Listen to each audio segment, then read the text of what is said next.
కష్టాలు నీకేం తెలుసా? కష్టాలా? ఏం తెలుసు? కష్టాలా ఏంట్రా అన్న? అవి కష్టాలరా? ఖరీదైన బైకులో తిరుగుతూ ఏసీ రూమ్ లో ఉంటూ వేల రూపాయలు గుడ్డలు డిజైనర్ గుడ్డలు వేసుకుని తిరుగుతూ రోజుకి 1000 రూపాయలు ఖర్చు పెట్టే నీకు కష్టాల గురించి మాట్లాడే హక్కు లేదు. కష్టాలు ఎలా ఉంటాయి, నిజ జీవితంలో కష్టాలు ఎలా ఉంటాయి నేను చెప్తాను, నువ్వు విను. ఈ రోజు నువ్వు స్కూల్కి వెళ్ళాలంటే 4 కిలోమీటర్లు, 4 కిలోమీటర్లు, రోజుకి 8 కిలోమీటర్లు నడవాలన్న సంగతి నీకు తెలుసా? నాకు తెలుసు.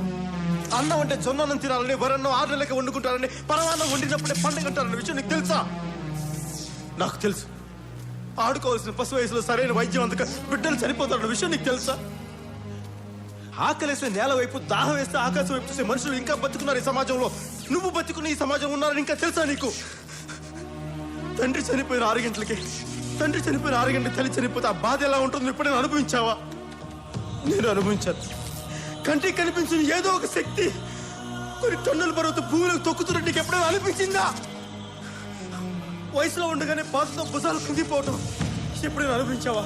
నువ్వెప్పుడైనా అనుభవించావా? మనకి సమాజంలో బతకడానికి మన దగ్గర ఉన్న పేరు, మన దగ్గర ఉన్న అధికారం, మన శక్తి ఏది సరిపోదు. ఈ జనం మధ్య బతకలే, దూరంగా పారిపోవాలి నీకు ఎప్పుడైనా అనిపించిందా? అడవి నీకు ఎప్పుడైనా అమ్మలా కనిపించిందా? తుపాకీ పట్టుకుంటే ధైర్యంగా ఉంటుంది నీకు ఎప్పుడైనా అనిపించిందా? బతకాలంటే ఇంకొకరిని చంపడం తప్ప మనం బతకలేమని అనిపించిందా? నాకు అనిపించింది. తుపాకీ పట్టాను, అడవిలోకి వెళ్ళాను, నక్సలైట్ అయ్యాను.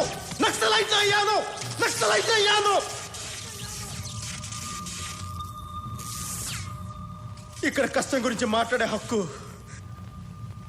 నాకు మాత్రమే ఉంది, నీకు లేదు. ఖచ్చితంగా నీకు లేదు.